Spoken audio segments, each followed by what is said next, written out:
하나님의 말씀 고린도전서 15장 3절 말씀부터 제가 봉독을 해드리겠습니다.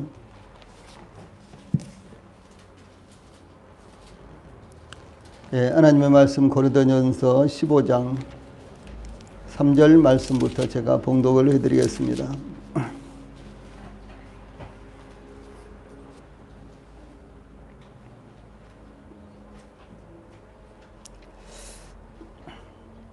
내가 받은 것을 먼저 너희에게 전하였노니 이는 성경대로 그리스도께서 우리 죄를 위하여 죽으시고 장사 지낸 바 되셨다가 성경대로 사흘 만에 다시 살아나사 게바에게 보이시고 후에 12 제자에게와 그 후에 500여 형제에게 일시에 보이셨나니 그 중에 지금까지 대다수는 살아있고 어떤 사람은 잠들었으며 그 후에 야고보에게 보이셨으며 그 후에 모든 사도에게와 맨 나중에 만삭되지 못하여 난 자 같은 내게도 보이셨느니라. 아멘. 8절 말씀까지 봉독을 해드렸습니다. 오늘은 지금 제가 읽어드린 고린도전서 15장 3절로 8절 말씀을 통해서 부활의 목격자들, 그러니까 부활을 직접적으로 경험한, 체험한 이와 같은 분들, 이와 같은 이들, 이런 주제로 말씀을 전해드리겠습니다. 왜냐하면 이 부활에 대해서 지금도 당연히 믿지 않은 사람들은 어디 그런 일이 다 있으려고 이렇게 이제 생각을 하겠지만은 믿는 그리스도인들까지도 이것을 직접적으로 몸에 닿는 것처럼 느끼지 못하고 믿지 못하는 이런 분들이 들어있다는 사실이죠. 그러므로 이 부활의 역사성, 부활의 실질성, 그리고 부활을 우리가 왜 믿고 받아들여야 되겠는가, 이런 부분에 대해서 말씀을 전해드리겠습니다.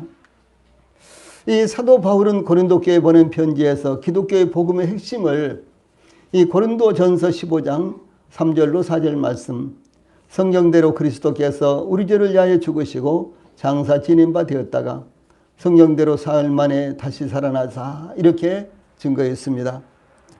이 사도 바울은 이 복음은 자신이 주 예수님께로부터 받은 것이요 고린도 교회에 전함으로 그들이 알게 된 것이라고 증거하면서 고린도전서 15장 2절 말씀, 너희가 만일 내가 전한 그 말을 굳게 지키고 헛되이 믿지 아니하였으면 그로 말미암아 구원을 받으리라, 이렇게 강조를 했습니다. 뭐라고요? 이 말씀을 고린도전서 15장 3절로 4절에 있는 이 기독교의 복음의 핵심을 진실한 마음으로 받아들이면 구원을 받는다는 것이죠. 얼마나 놀랍습니까? 참 이런 말씀을 저는 이렇게 전하면요, 더 이상 전하고 싶지를 않아요. 왜냐하면 이 말씀이 너무 감동스럽고 너무 놀라우니까요. 더 나가고 싶지 않는 그런 마음이 제 마음 가운데 그냥 가득 차 있습니다. 아주 감격스럽습니다. 참 정말 놀랍죠.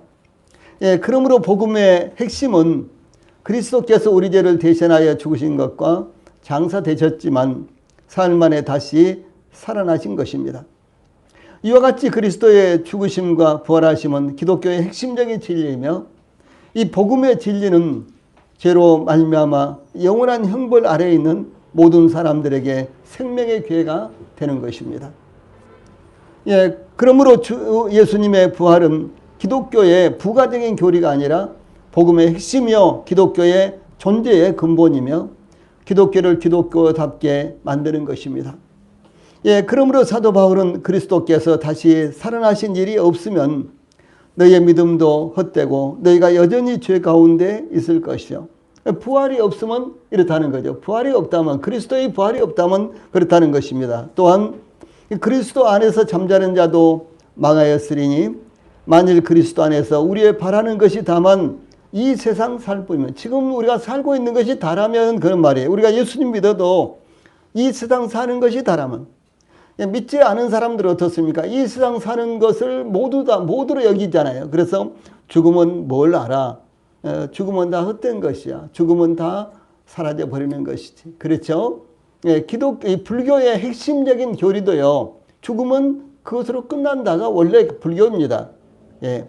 그런데 이제 불교가 여러 가지 이제 이 무속 신앙과 혹은 미신과요 이렇게 결부되어서 뭐 낙원도 있고 뭐 지금 천국도 있고 뭐 여러 가지 뭐 이런 것들을 만들어냈지만은 원래 석가모니가 만들어낸 불교는요, 사람이 죽으면 죽음으로 모든 것이 다 끝난다고 하는 것이 불교의 원래 진리라는 것이죠. 예, 그래서 만일 그리스도 안에서 우리의 바라는 것이 다만 이 세상에 살 뿐이면, 이 세상에서 사는 것뿐이라면 모든 사람 가운데서 우리가 더욱 불쌍한 자이리라 이렇게 증거했습니다. 사실은 불쌍하고 말 것도 없는 거예요. 예. 이 세상에서 어떻게 살았든지 간에 죽으면 죽음으로 끝난다면은 예, 잘 사나 못 사나 그냥 태어나자마자 죽으나 아무런 뭐 차이가 없는 것이죠. 예, 그런데 사도 바울이 여기서 말하는 것은요, 믿지 않은 사람들은 자기들 마음대로 하면서 살고, 그런데 기독교인들은 소위 복음 때문에 박해를 받고 복음 때문에 절제하고 등등 이렇게 살잖아요. 그러니까 이제 그런 것으로 따져보면은 예, 만약에 부활이 없다면 믿는 사람들은 훨씬 손해를 보는 것이 아니냐, 지금 이렇게 이야기를 하고 있는 것입니다. 예, 그러므로 초대교회가 증거한 복음의 핵심에 대해 성령 강림의 오순절에 예, 사도 베드로가 선포하기를 사도행전 2장 23절로 24절 말씀에서 그가 하나님께서 정하신 뜻과 미리 아신 대로 내준 바 되었거늘 너희가 법 없는 자들의 손을 빌려 못 박아 죽였으나 하나님께서 그를 사망의 고통에서 풀어 살리셨으니, 예, 사망의 고통에서 풀어 살리셨다, 이게 핵심이에요. 왜냐하면 그 당시 유대인들은 이것을 받아들이려고 하지 않았어요. 어떻게 해서든지 이 부분만은 예수님께서 부활하셨다, 이 부분만은요 당시 유대인들이 받아들이려고 하지 않았습니다. 그래서 예수님께서 부활하셨다 이것을 전하면요 체포가 되고 구금이 되고 가서 매를 맞고 등등 돌에 맞아서 죽기도 하고요 이랬던 거예요. 이게 핵심이었습니다. 그런데 하나님께서 그를 사망의 고통에서 풀어 살리셨으니, 하나님께서 예수님을 사망의 고통에서 풀어 살리셨으니 이는 그가 사망에 매어 있을 수 없었습니다. 이렇게 증거합니다. 예, 그런즉 이스라엘 온 집은 확실히 알지니 너희가 십자가에 못 박은 이 예수를 하나님이 주와 그리스도가 되게 하셨느니라라고 이렇게 증거하고 있습니다. 예, 또한 사도 베드로는 산헤드린 공회에서, 지금으로 말하면 국회에 나가서 그런 말이에요. 너희가 나무에 달아 죽인 예수를 우리 조상의 하나님이 살리시고 이스라엘로 회개케 하사 죄사함을 얻게 하시려고 그를 오른손으로 높이사 임금과 구주를 삼으셨느니라라고 이렇게 선포했으며, 또 이달리아 부대의 백부장 고넬료의 가정에 초청되어 복음을 증거할 때에도 우리는 유대인의 땅과 예루살렘에서 그의 행하신 모든 일의 증인이라. 그를 저희가 나무에 달아 죽였으나 하나님이 사흘 만에 다시 살리사. 어떻게 해요? 하나님이 사흘 만에 다시 살리셨다. 예수님이 십자가에 못 박혀 죽음을 당하셨지만 하나님이 3일 만에 다시 살리셨다. 예, 살리사 나타내시되 모든 백성에게 하신 것이 아니요 오직 미리 택하신 증인 곧 죽은 자 가운데서 일어나신 후 모시고 음식을 먹은 우리에게 하신 것이라 이렇게 증거하고 있습니다. 예, 그러므로 사도 바울이 체포되어 재판을 받는 중 이 복음을 반대하는 자들과의 이 충돌에 대해서요. 그 당시에 이 사도 바울을 재판했던 총독 벨릭스라는 사람이 아그리파 왕 앞에서 오직 자기들의 종교와 또는 예수라는 이에 죽은 것을 살았다고 바울이 주장하는 그 일에 관한 문제로 송사하는 것뿐이라 이렇게 설명을 했습니다. 그러니까 가장 큰 이슈는 예수님께서 죽은 자들 가운데서 다시 살아났다, 죽은 자들 가운데서 다시 살아나셨다 이렇게 전파하는 것이 가장 큰 이슈였다라고 하는 사실입니다. 그런데 오늘날 우리들의 신앙 가운데는 어떻습니까? 우리가 복음을 전할 때도 예수님이 십자가에 못 박혀 죽으셨다 그러고 끝내버리죠. 아니, 그분이 다시 살아나셨다는 거예요. 부활하셨다. 여기까지가 복음입니다. 물론 더 이제 붙이자면요, 그분이 다시 오신다. 여기까지가 복음이에요. 예. 그래서 우리 성도들의 삶 가운데서도 예수님이 우리 죄 때문에 죽으심으로 말미암아 우리가 영혼 속죄를 받고 영단번에 이루어진 영혼 속죄를 받고요. 우리가 구원받았다. 이걸 끝나면 안 되는 거예요. 그 다음에 뭐예요? 주 예수님이 부활하심으로 말미암아 저희들에게도 이 땅이 소망이 아니라 영원한 하늘이 소망이며 주 예수님께서 우리를 데리러 다시 오실 것이다. 여기까지가 참된 복음이라는 것이죠. 그래서 초대교회 때 인사는요. 미국에서는 굿모닝하고 우리는 안녕하세요. 어쩌면 이렇게 미국의 인사와 영어권의 인사와 우리 인사가 똑같은지 몰라요. 그런데 이 초대교회 성도들의 인사는 주께서 다시 오신다. 이것이 인사였어요. 마라나타. 주 예수님께서 다시 오십니다. 이것이 인사였다는 거죠. 그토록 주 예수님을 기다렸습니다. 그래서 지금 제가 말씀드린 그 요지가 무엇인 거는 이 복음의 핵심은 주 예수님의 십자가의 죽으심과 그 다음에 그분이 3일 만에 다시 살아나셨다. 이 두 가지 사실입니다. 이 두 가지요. 그래서 이것을 이제 초대교회 때 이 사도들이 증거했는데 이제 예수님이 부활하셨다. 왜냐하면은 예수님이 십자가에 못 박혀 죽었다. 이것은 너무 뚜렷한 사실인데 예수님이 3일 만에 부활하셨다. 이것을 덧붙이면요. 고난을 받았습니다. 그러므로 오늘 부활절을 맞이하여 우리 성도들에게 부활의 신앙이 확실하게 정립이 되도록 부활에 관한 성경적인 증거들을 살펴보기로 하겠습니다. 첫째로 이 부활의 증거는 그럼 무엇이 있는가? 기드론 시내를 건너던 1시간여 전까지도 그러니까 감람산으로 들어가서 감람산 안에 겟세마네 동산이 있어요. 겟세마네 동산은 주님이 마지막으로 기도하시던 장소죠. 체포되시던 장소요. 그런데 그 예루살렘에서 감람산으로 가려면요. 기드론이라는 골짜기를 건너야 되는 거예요. 그래서 이 기드론 골짜기를 근데 거기에 골짜기니까 시내가 흐르고 있었다는 거죠. 그런데 이 기드론 시내를 건너던 1시간여 전까지도 당당했던 제자들은 주 예수님께서 체포되시자 뿔뿔이 흩어져서 도망치고 말았습니다. 베드로는 대제사장의 여종 앞에서까지 3번이나 자신은 예수님을 알지 못한다고 자신은 제자가 아니라고 저주하며 맹세하면서 예수님을 알지 못하는 사람이라고 부인했죠.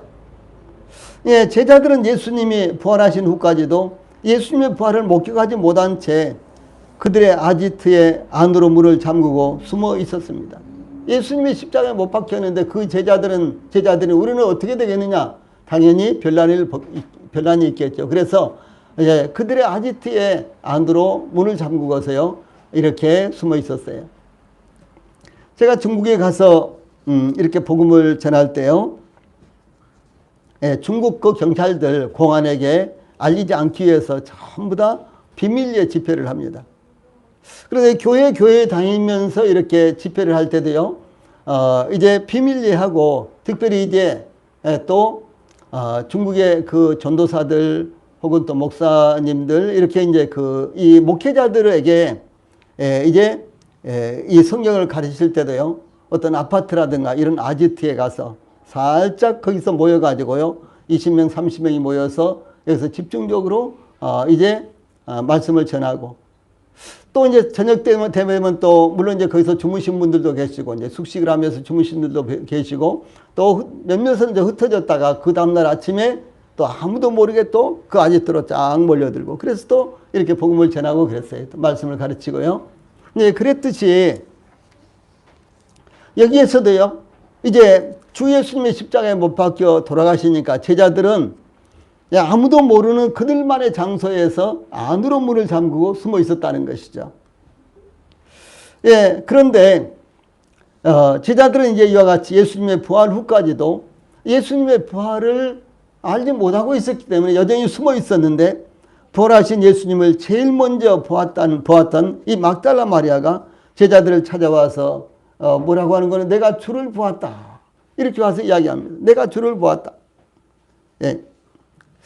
또 주께서 자기에게 이렇게 말씀하셨다라고까지 내가 부활하신 주님을 다시 살아나신 주님을 보기만 했을 뿐만 아니라 그 예수님이 나에게 이렇게 말씀까지 하셨다. 이렇게 증거하는 거예요.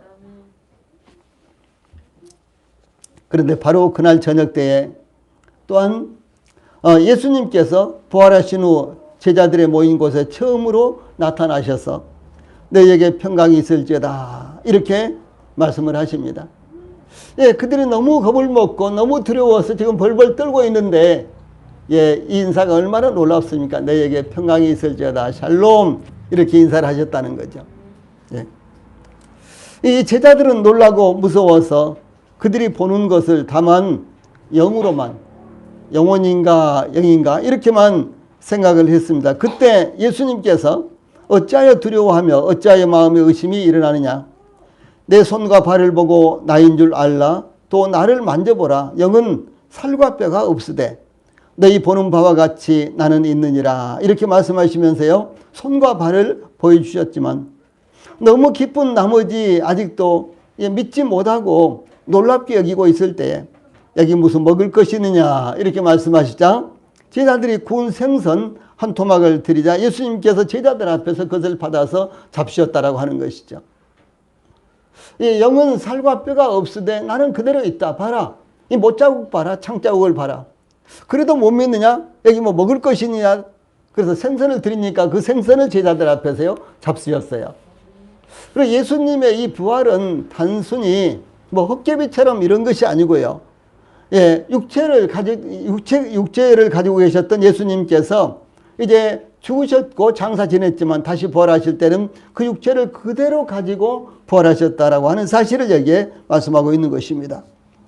이 사도 요한의 증거에 의하면은 예수님께서 부활하신 후 제자들에게 첫 번째 오셨을 때 제자 도마는요, 그 자리에 함께 있지 않았는데 이 제자들이 도마가 우리가 주를 보았노라 이렇게 이제 이구동성으로 이야기했지만 도마는 그것을 받아들이지 않고 내가 그의 손에 못자국을 보며 내 손가락을 그 못자국에 넣으며 내 손을 그 옆구리에 넣어보지 않고는 믿지 못하겠노라 이렇게 거부했습니다. 나는 직접 내가 보고 그 손을 만져보고 그 옆구리에 창자국을 직접 내가 만져보지 않고서는 나는 믿을 수가 없어. 이렇게 이제 거부했다는 것이죠. 그런데 8회가 지난 후에 제자들이 여전히 그들의 아지트에 숨어 있을 때 예수님께서 그들 가운데 또 나타나셨는데 그때는 도마도 그 자리에 함께 있었습니다. 예수님께서 제자들에게 똑같이 너희에게 평강이 있을지어다 이렇게 말씀하시고 이 도마에게 말씀하시기를 내 손가락을 이리 내밀어 내 손을 보고 내 손을 내밀어 내 옆구리에 넣어보라. 그래야 믿음 없는 자가 되지 말고 믿는 자가 되라. 이렇게 말씀하셨습니다. 그러자 도마가 나의 주님이시여 나의 하나님이십니다. 이렇게 고백을 합니다. 아주 극적인 순간이었어요. 만약에 그대로 계속해서요 도마에게 주 예수님께서 나타나지 아니하셨다면 도마가 어떻게 했을까요? 도마가 끝까지 나는 몰라. 당신들이 아무리 그렇다고 해도 나는 못 봤는데 나는 몰라 이렇게 하겠죠. 우리가 이제 성경을 보면요, 이 도마의 역사가 그 다음에 나타나지 않습니다. 그리고 이제 사도행전 9장으로부터 시작해서 소위 사도 바울의 행전이 시작이 되죠. 예.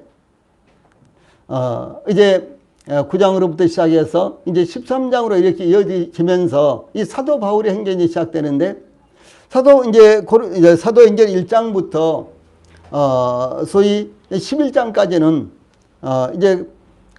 이 10장 11장까지는 이 거의 대부분 다 이 베드로의 사역이 나타나고 있습니다. 그런데 이 도마는 간데온데 나타나지 않아요. 그런데 실제로요, 이 전승에 의하면 전해져 내려오는 이와 같은 이야기에 의하면요, 사도 바울 못지않게 전도를 했던, 그리고 이제 사도 바울 못지않게 많은 곳에 전도 여행을 다니면서 전도했던 제자가 바로 도마였어요.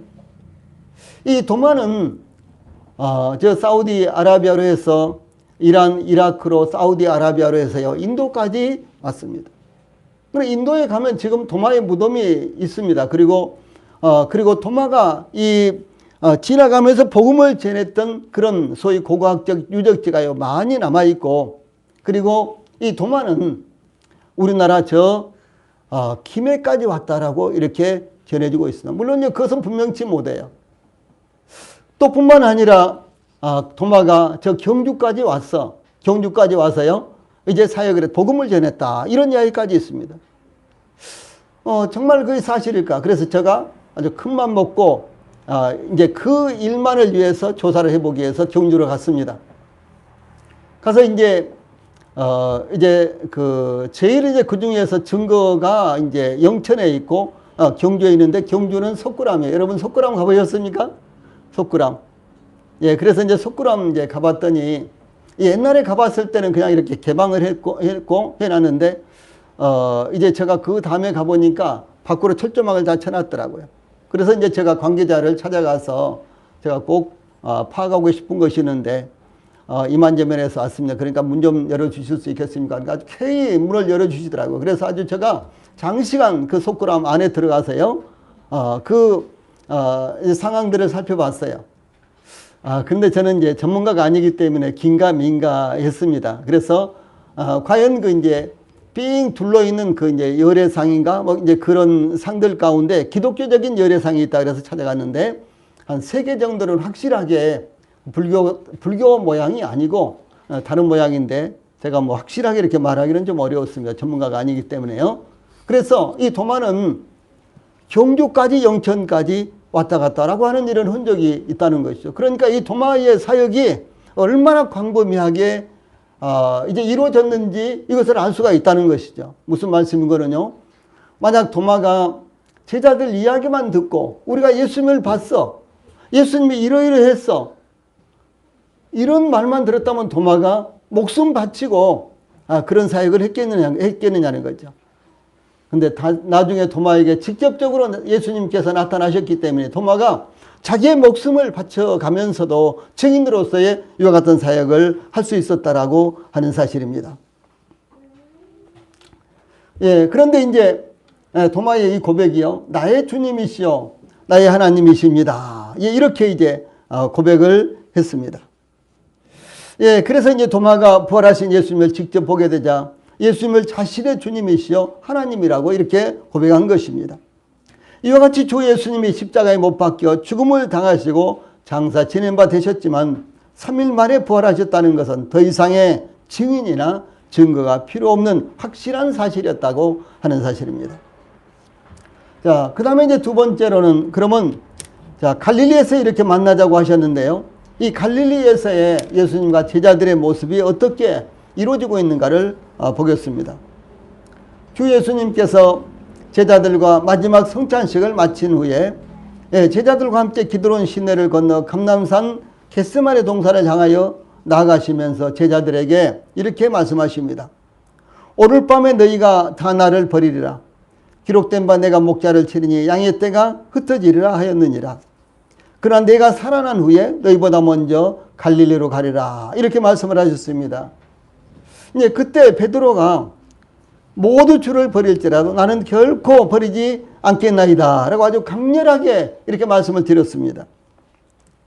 예, 그때 주 예수님께서 베드로에게 내가 진실로 내게 이르노니 오늘 밤 닭 울기 전에 내가 3번 나를 부인하리라 이렇게 이제 말씀을 하시죠.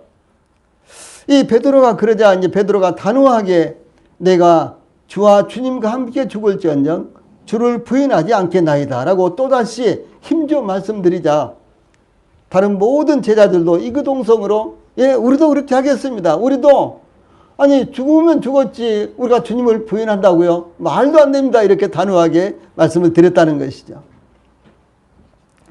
예, 이와 같은 대화가 오고 간 중에 주 예수님께서 그러나 내가 살아난 후에 너희보다 먼저 갈릴리로 가리라 이렇게 말씀하셨는데 제자들은 예수님의 십자가의 죽음 자체를 부정하고 있었기 때문에 예수님께서 갈릴리로 가시겠다고 하신 말씀을 별로 중요하게 여기지 않았던 것입니다.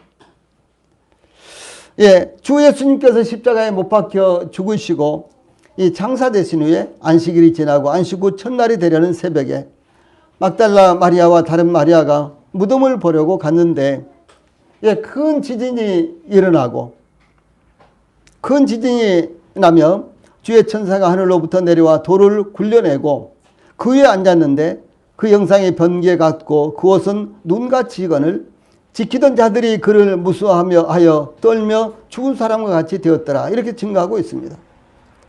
예, 무덤을 지키던 자들이 이 광경을 보면서 무서워하여 죽은 사람과 같이 됐다는 거예요. 아니 천사가 내려와서 그 거대한 무덤을 막았던 돌을 굴려내고 이런 모습을 보면서 어떻게 하겠습니까? 예, 죽은 사람처럼 기절하고 이렇게 되겠죠. 바로 그런 모습입니다. 예, 그러므로 무덤을 보러 갔던 여자들도 얼마나 더 놀랐겠습니까? 그런데 그때 천사들이 여자들에게 이르기를 너희는 무서워하지 말라. 십자가에 못 박히신 예수를 너희가 찾는 줄을 너희가 아노라. 그가 여기 계시지 않고 그가 말씀하신 대로 살아나셨느니라. 와서 그가 누우셨던 곳을 보라. 또 빨리 가서 그의 제자들에게 이르되 그가 죽은 자 가운데서 살아나셨고 너희보다 먼저 갈릴리로 가시나니 거기서 너희가 배우리라 하라. 보라 내가 너희에게 일렀느니라. 내가 너희에게 말하였느니라. 이렇게 말씀을 하셨습니다. 이 여자들은 천사들의 말을 듣고 무서움과 기쁨으로 무덤을 떠나서 제자들에게 알리기 위해서 뛰어가는데 예수님께서 여자들에게 나타나셔서 평안하냐 이렇게 말씀을 하시는 것이었어요. 예, 이 여자들은 예수님에게 어떻게 했든지 빨리 이 소식을 알려야 되겠다라고 제자들이 있는 아지트로 달려가고 있는데 예수님께서 나타나셔서 평안하냐 샬롬 이렇게 말씀하셨다는 것입니다. 여자들이 너무나 감격하여 예수님의 발을 붙잡고 경배했습니다. 이게 평안하냐라는 말씀은요, 믿음과 기쁨이 넘치는 순간 사용하는 통상적인 인사말입니다. 예, 그때 예수님께서 제자들에게, 여자들에게 무서움하지 말라. 가서 내 형제들에게 갈릴리로 가라 하라. 거기서 나를 보리라. 이렇게 말씀을 하셨습니다. 그래서 예수님께서 십자가에 못 박히시기 전에 갈릴리에서 만나자. 이 말씀을요, 예수님이 이제 부활하신 후에도 반복해서 이제 말씀을 하시는 것입니다. 갈릴리에서 만나자고 했지 않느냐. 그런 것입니다. 이제 베드로가 이제 예수님이 부활하셨다. 그리고 예수님이 이제 자기들에게 찾아오셨다. 그런데 이제 예수님을 부인하고 더더구나 베드로는 대제사장의 여종 앞에서도 3번이나 모른다고 하고 부인하고 또 맹세하고 저주하기까지 이렇게 부인했는데 무슨 명목으로 내가 예수님의 제자야 이렇게 나서겠습니까? 그래서 베드로는요 너무너무 낙심이 돼가지고 나는 어쩔 수 없이 내가 무슨 예수님의 제자요 증인이야. 나는 어쩔 수 없이 갈릴리 호수에 어부받게 되겠어. 나는 갈릴리 호수에 다시 가서 고기나 잡아야 되겠어. 이렇게 생각을 하고요. 베드로가 나는 물고기 잡으러 가겠다. 이렇게 하자요. 다른 제자들도 아니 예수님이 체포되실 때 평상시에는 못해도 예수님이 체포되셨을 때 어떻게 해야 되겠습니까? 그때만이라도 죽자 살자 나섰어야죠. 그런데 예수님이 체포되시니까 다 도망간 사람들이 무슨 명목으로 예수님 앞에 나와서 예수님 잘못했습니다 하고 말도 못하겠죠. 그러니까 우리도 가겠다 나도 가겠다 이렇게 해가지고요. 여기 나타난 제자들의 이름이 무려 7명입니다. 베드로와 더불어서요.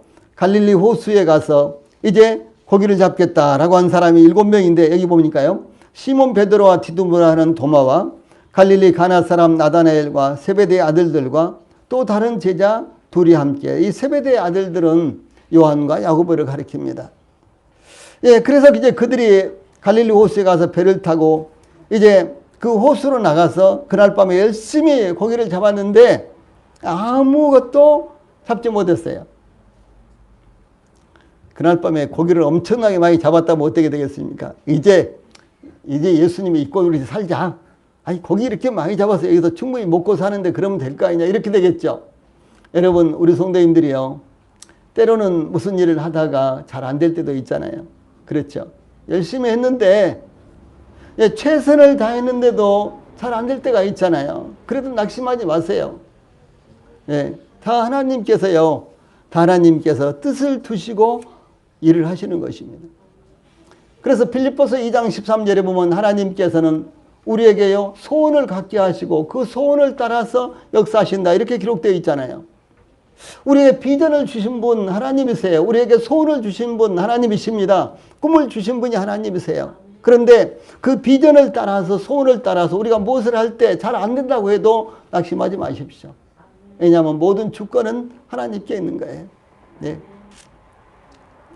하나님이 더 잘되게 하실 수 있어요. 이날 밤에요. 7명이 나가서 이제 그물을 던져서 고기를 잡았는데 도저히 배에다 실을 수 없을 정도로 고기가 잡히도록 하실 수도 있습니다. 그런데 한 마리도 못 잡은 거예요. 왜? 자기들이 어떤 사람인가를 깨닫도록 하기 위해서. 모든 것들이 잘 되면은 우리가 하나님 잘 안 찾습니다. 그런데 모든 것들이 원하는 대로 잘 되지 않을 때, 삐거덕거릴 때, 다른 사람들은 잘 되는데 나는 유난히 잘 안 될 때요. 그때 우리가 우리 자신들을 돌이켜 볼 수 있는 거예요. 왜 그럴까? 우리 이제 그리스도 안에 있기 때문에 우리는 믿는 사람들인데 그리스도 안에 있는데 우리 주 예수님께서 저희들과 함께 하시는데 왜 이럴까? 이렇게 우리 자신들을 돌아보게 되는 거예요. 이것이 기회라는 것이죠. 하나님께서 이것이 이 기회예요. 이 기회는 하나님께서 일하시는 기회예요. 그런데 이제 말씀드렸던 대로요. 한 마리도 잡지 못했습니다. 근데 그때 예수님께서요. 바닷가에 서셨는데 제자들이 예수님이신지를 알아보지 못했습니다. 예수님께서 제자들에게 얘들아 너에게 고기가 있느냐 이렇게 물으시자 제자들이 없나이다라고 이렇게 대답을 합니다. 그러면서도 예수님인지 몰랐어요. 우리 성도들도 가끔 주 예수님을 잊고 살 때가 있죠. 열심히 했는데 다 일 마치고 생각하니까 기도도 안 하고 했구나. 그래서 그때 기도할 때 있습니까 없습니까? 저도 자주 있어요. 그래서 제가 경험적으로 알고 있기 때문에 말씀드리는 거예요. 먼저 기도하고 하나님 앞에 무릎을 꿇고 간절히 기도했는데 정작 그 일을 하는 동안은 깜박 주님 깜박 잊고 할 때도 얼마나 많이 있습니까? 이 제자들도요. 주님을 이렇게 잊어버리고 있었습니다. 그래서 예수님께서 거기까지 찾아오셔서 얘들아 너에게 고기가 있느냐 그러니까 없나이다라고 대답하면서도 몰랐어요. 주님이신지. 그들이 밤새도록 고기를 잡았으나 아무것도 잡지 못했던 것입니다. 제자들은 갈릴리 호수에 고기 잡으러서는요. 제자들은 갈릴리 호수에서 태어나고 거기서 이제 업으로서 지금까지 살아온 사람들입니다. 그래서 이 갈릴리 호수의 업으로서는 가장 그 누구보다도 베테랑들이 바로 제자들이었습니다. 그들을 능가하는 어부는 아무도 없었을 것입니다. 그런데 그들이요 밤새도록 그물질을 했지만 아무것도 잡지 못했어요.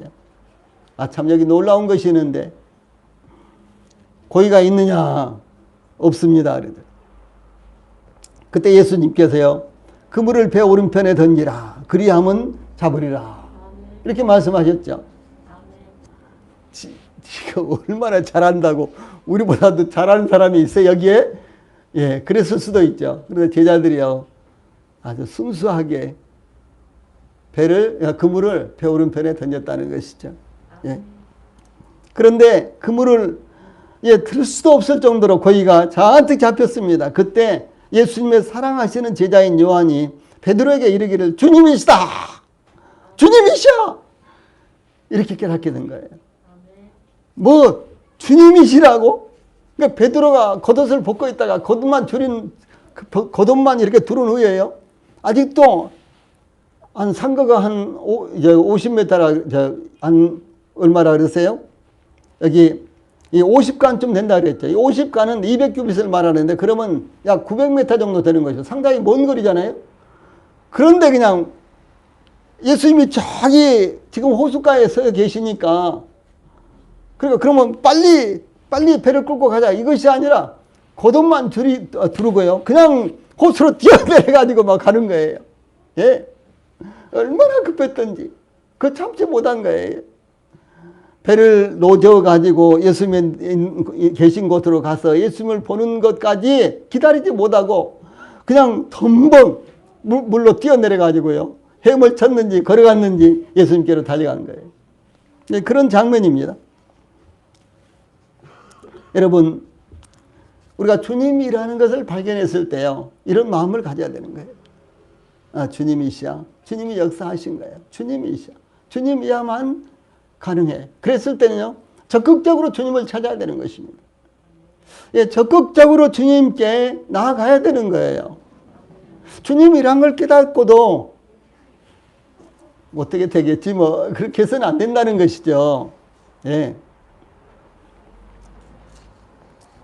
그래서 이제 제자들이 그물을 끌고 육지까지 갔는데 그 거리가 약 900m 정도 되었습니다. 그런데 예, 그 예수님 계신 곳에 와서 보니까 숯불이 있었는데 그 위에 생선이 놓였었고 떡도 있었습니다. 예수님께서 지금 잡은 생선을 좀 가져오라 이렇게 말씀하시자 그물을 끌어올렸더니 예, 그물에 가득히 찬 고기가 153마리나 되었는데 그물이 찢어지지 않았다. 그러니까 그물이 충분히 찢어질 정도로 고기가 잡혔는데도 그물이 찢어지지 않았다라고 이렇게 증거하고 있습니다. 예수님께서 제자들에게 와서 조반을 먹으라 이렇게 말씀하셨는데 제자들이 주 예수님이신 줄 그때는 이미 알았기 때문에 당신이 누구냐라고 이렇게 묻는 제자가 없었습니다. 예수님께서는 떡을 가져다가 제자들에게 주시고 생선도 그와 같이 제자들에게 주셨습니다. 이 제자들이 조반을 먹은 후에 예수님께서 시몬 베드로에게 말씀하시기를 요한의 아들 시몬아 내가 이 사람들보다 나를 더 사랑하느냐 이렇게 3번이나 반복해서 물으셨습니다. 이와 같이 예수님께서 부활하신 후 제자들에게 잠시 오셨다가 금방 사라지시거나 다녀가신 정도로 곧 가신 것이 아니라 오랜 시간 동안 함께 식사하시면서 머무르셨다라고 하는 것입니다.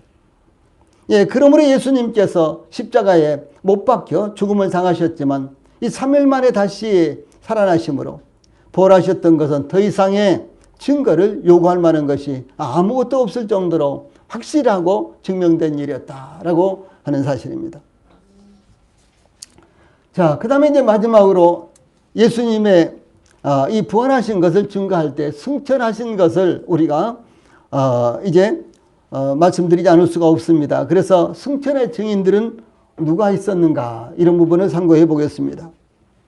예수님의 부활하신 후의 행적에 대해서 누가복음과 사도행전의 저자인 누가는 사도행전 1장 3절에서 그가 고난 받으신 후에 또한 그에게 확실한 많은 증거로 친히 살아계심을 나타내사 이 40일 동안 그들에게 보이시며 하나님 나라의 일을 말씀하시니라 라고 증거하셨습니다.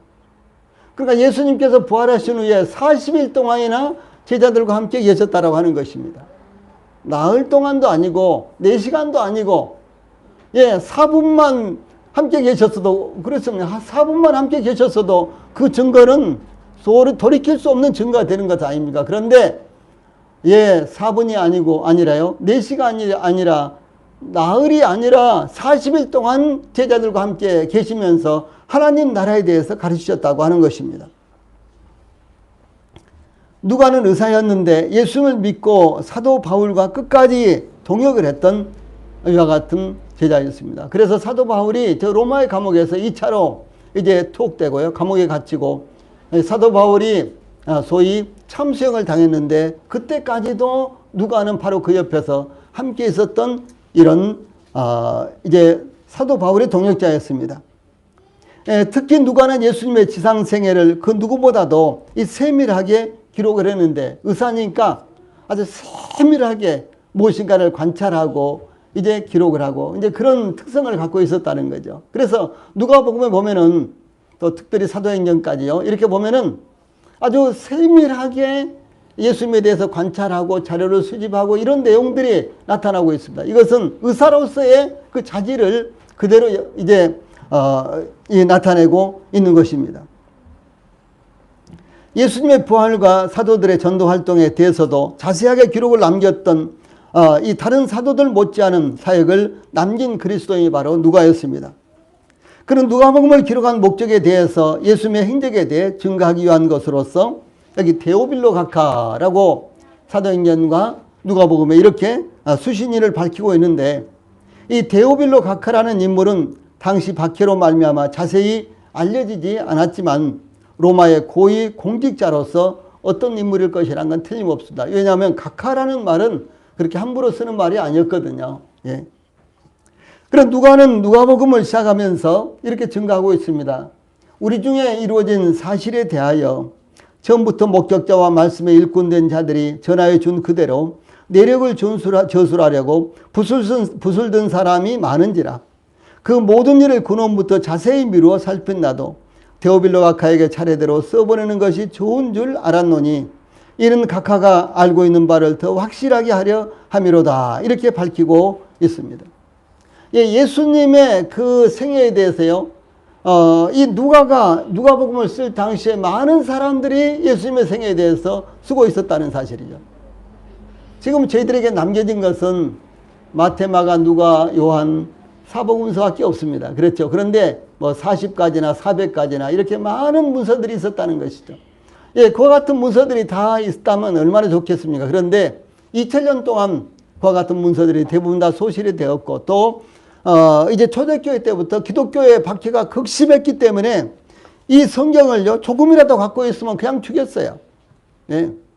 지금도 저 북한에서는 성경을 불법으로 소유하고 있으면요, 예, 북한에서는 뭐 탄광으로 끌려간다든가, 강제 노동 수용소로 끌려간다든가, 정치범 수용소로 끌려가서 결국은 살아나지 못하고 죽는다고 합니다. 예, 그런데 그 예수님 당시에는 예수님 이제 십자가에 이제 예수님 부활하신 다음에 이 사도들의 시대에는 이 성경이 이런 책이 아니라 두루마리였습니다. 이렇게 똘똘 마른 양피지라든가 이런 걸로요. 이 양 가죽으로 만든 종이. 그걸로 이제 이렇게 똘똘 말고 그랬는데, 이런 것들을, 그러면 성경이 얼마나 이런 성경이면 부피가 얼마나 크겠습니까? 지게로 지고 다녀야 될 그런 상황이었겠죠. 달구지를 싣고 다니고 그랬어요, 성경을요. 그런데 그 중에서 일부만 가지고 있어도요, 그것이 발견되면 죽였어요. 사형을 시켰습니다. 그러니까 그 많은 문서들이 지금까지 내려온다는 것은 불가능했고요. 우리가 가지고 있는 이 성경만도 이렇게 현재 우리 손에 있다는 것은 하나님의 특별한 이와 같은 기적으로 말미암아 여기 지금 우리 손에 있는 것입니다. 그러니까 우리 성도들이여 성경을 정말로 귀하게 여기셔야 되는 것입니다. 그래서 이제 누가복음을 쓴 목적이 무엇인고는 그 예수님의 생애에 대해서요, 이렇게 기록을 해야 될 필요성이 있어서 이렇게 증가하고 있다. 이렇게 지금 증가하고 있는 것입니다. 그래서 기록한 목적에 대해, 사도행전을 기록한 목적에 대해서도요, 사도행전 1장 1절로 2절에 보면 데오빌로여, 내가 먼저 쓴 글에는 물은 예수께서 행하시며 가르치시기를 시작하신부터 그가 택하신 사도들에게 성령으로 명하시고 승천하신 날까지의 일을 기록하였노라. 이렇게 증가하고 있습니다. 예, 그러므로 누가는 누가복음의 말미에 예수님의 부활에 대해서 소상하게 기록을 남겼습니다. 또한 사도행전을 시작하면서 예수님의 승천에 대해서도 소상하게 기록을 남겼다라고 하는 것이죠. 예수님께서 부활하신 후 제자들과 함께 계시면서 가르치시다가 이 말씀을 마치신 후에 제자들이 보는 데서 올리워졌는데, 승천하셨는데 구름이 예수님을 가리어 보이지 않게 하셨습니다. 그래서 승천도 동일하게 예수님이 하늘로 올라가셨대. 그래? 그렇구나. 이런 것이 아니라 제자들이 직접 봤다는 거죠. 예. 여러분, 소문으로만 알고 있는 것들이 참 많죠. 예. 저희 여사촌 형이 지금 몸이 많이 불편하셔서 연세가 많으신데, 입원해 있다는 소식을 듣고도, 지금 뭐 코로나 때문에, 코로나를 핑계 삼아서 지금 못 가보고 있습니다. 예. 아마 우리 성도들도 그런 일들이 있죠. 얼마 전에도 주변에 초상이 났는데, 어지간하면 가봐야 되는데, 못 가보고, 또 그 얼마 전에는 또 결혼식이 가까운 사람 댁에 결혼식이 있었는데, 가까운 데서 결혼식이었어요. 그러니까 가봐야 되는데 아예 계좌번호를 보냈더라고요. 구자번호를. 그래서 그냥 거기에 축의금을 보내고. 우리 대체적으로 요즘 그렇게 하지 않습니까? 그런데 예수님이 부활하셨다는 거, 그것도 그래, 부활하셨구나, 부활하신다고 말은 듣기는 했는데, 그런 것이 아니라 그것을 직접적으로 목격한 사람들이 수도 없이 많이 있었다는 것이죠. 그런데 그것뿐만 아니라 예수님이 승천하셨을 때요. 여기 사도행전 1장 11절에 보면 예수님이 제자들과 함께 있다가 말씀을 마치시고 난 다음에 하늘로 승천하셨어요. 그런데 이제 하늘로 승천하시니까 이렇게 보고 있지 않았겠어요? 그런데 이렇게 보고 있는데 천사가 두 명의 천사가 나타나서 갈릴리 사람들아 어찌하여서 하늘을 쳐다보느냐. 너희 가운데서 하늘로 올라가신 이 예수는 너희가 가심을 본 그대로 다시 오시리라라고 이렇게 약속을 하신 것입니다. 그렇게 말씀하신 거예요. 예, 이와 같이 제자들은 예수님이 승천하신 것을 직접 목격한 증인들입니다. 그들에게 말씀하시다가 그들의 눈앞에서 승천하셨기 때문에 그러므로 제자들은 이 성령 강림의 오순절에 사도행전 2장 32절에 보면 이 예수를 하나님이 살리신지라 우리가 다 이 일의 증인이로다 이렇게 외쳤습니다. 하나님이 살리셨다. 우리가 증인이다. 우리가 직접 봤다. 예, 이렇게 지금 증거하고 있습니다. 또한 베드로와 요한은 이 공회에서요. 이제 무리들에게 붙잡힌 후에 이 솔로몬의 행각에서 공회에서가 아니라 솔로몬의 행각에서 이 백성들을 향해서 이스라엘 사람들아 이 일을 왜 놀랍게 여기느냐. 우리 개인의 권능과 경건으로 이 사람을 걷게 한 것처럼 왜 우리를 주목하느냐. 아브라함과 이삭과 야곱의 하나님 곧 우리 조상의 하나님이 그의 종 예수를 영화롭게 하셨느니라. 너희가 그를 넘겨주고 빌라도가 놓아 주기로 결의한 것을 너희가 그 앞에서 거부하였으니 너희가 거룩하고 의로운 일을 거부하고 도리어 살인한 사람을 놓아주기를 구하여 생명의 주를 죽였도다. 그러나 하나님이 죽은 자 가운데서 그를 살리셨으니 우리가 이 일의 증인이다 라고 이렇게 외친 것입니다. 또한 이 제자들이 공회에 끌려가서 너희가 나무에 달아 죽인 예수를 우리 조상의 하나님이 살리셨고, 예, 이스라엘에게 회개함과 죄사함을 주시려고 그를 오른손으로 높이사 임금과 구주를 삼으셨느니라. 우리는 이 일의 증인이요 하나님이 자기에게 순종하는 사람들에게 주신 성령도 증인이다. 이렇게 말씀을 한 것입니다. 이 사도 바울은 예수님께서 제가 처음에 말씀해 드린 대로 고린도전서 15장 3절 4절에서 성경대로 그리스도께서 우리 죄를 위하여 죽으시고 장사 지낸 바 되었다가 성령대로 사흘 만에 다시 살아나사 이렇게 하면서요 복음의 세 가지의 핵심적인 진리를 증거를 했습니다. 예, 또 뿐만 아니라 게바에게 보이시고 후에 12 제자에게와 그 후에 500의 형제에게와 일세 보이셨나니 그 중에 지금까지 대다수는 살아있고 어떤 사람은 잠들었으며 그 후에 야고보에게 보이셨으며 그 후에 모든 사도에게와 맨 나중에 만삭되지 못하여 난자 같은 내게도 보이셨느니라라고 이렇게 이어서 증거하고 있습니다. 예수님께서 부활하신 후 베드로와 12 제자에게 보이셨으며 500의 형제에게 동시에 보이셨는데 500여 명의 제자들에게 동시에 보였어요. 그 방에서 우리 둘이 있을 때 봤잖아. 그게 아니고요. 500여 명의 형제들이 동시에 예수님을 본 거예요. 부활하신 예수님을요. 지금 그런 말씀입니다. 그런데 이 사도 바울이 고린도 전서를 기록할 때까지 그들 대부분이 살아있었다라고 하는 것입니다. 예. 또한 야고보에게 보이셨는데 야고보는 예수님의 동생 마리아가 예수님을 낳은 후에 이 야고보를 낳았어요. 그런데 예수님께서 십자가에 못 박혀 죽음을 당하실 때까지는 예수님이 하나님의 아들이라는 것을 받아들이지 않다가 예수님이 부활하시니까 예수라는 나의 형이 진짜 하나님의 아들이구나 이렇게 받아들인 거예요. 그 야고보입니다. 예. 더 나가서 사도 바울은 부활의 증인 중 한 사람으로 자신을 언급하는데 맨 나중에 만삭되지 못하여 난자 같은 그러니까 8달 반에 태어났다라든가 그런 말들을 하잖아요. 8달 만에 태어났다라든가요. 대체적으로 우리 교회 아이들은 10달이 좀 넘어서 이렇게 태어난 것에 대해서 하나님 앞에 감사합니다. 예, 얼마나 그게 감사한 일이에요. 만약 한 8달이나 7달 만에 태어나면 어떨 분 봤어요. 그렇죠? 근데 한 일주일씩 더 있다가 태어나니까 다들 건강하고 아이들이요 건강하고 그리고 태어나면서 자라는 것도 제가 유수님 보면 얼마나 빨랑빨랑하고 똘망똘망하고 좋은지요. 참 다들 감사해요. 그런데요. 이와 같이 이제 이와 같이요. 이 사도 바울은 나는 만삭되지 못하여 난 자 같다. 나는 한 8달이나 돼서 태어난 자 같다. 그 이유가 무엇인 거는요. 이 사도 바울이 예수님을 믿기 전에는 보수적인 유대교의 골수분자였습니다. 유대교의 골수분자. 그는 그 누구보다도 기독교인들을 박해하는데 최일선에 섰습니다. 이 사도 바울은 사도행전 26장 9절로 12절 보면 나도 나사렛 예수의 이름을 대적하여 많은 일을 행하여야 될 줄 스스로 생각하고 예루살렘에서 이런 일을 행하여 대제사장들에게서 권한을 받아가지고 많은 성도를 오게 가두며 또 죽일 때 내가 찬성 투표를 하였고 또 모든 회당에서 여러 번 형벌하여 강제로 모독하는 말을 하게 하고 그들에 대하여 심히 격분하여 애국성에까지 가서 박해하였고 그 일로 대제사장들의 권한과 임을 받고 다메섹으로 갔나이다.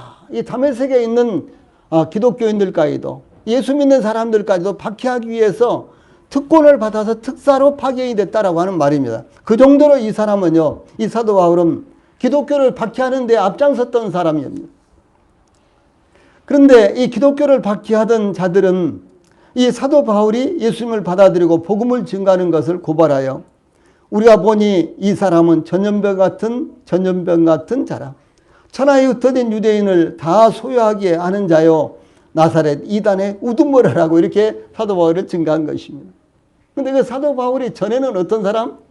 기독교를 이 사람들보다 더 앞장서서 박해하던 사람이었는데 이제 이 사도 바울이 부활하신 예수님을 만난 후에는요.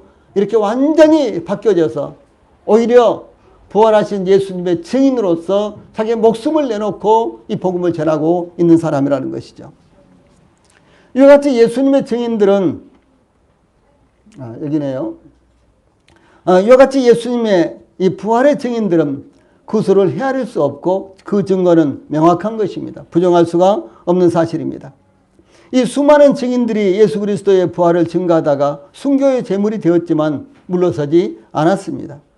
박해를 무수하여 부활을 부정하지 않았습니다. 그러므로 우리도 동일하게 부활의 증인으로서 온 세상의 복음을 증거하며 또한 부활의 삶을 살아야 되는 것입니다.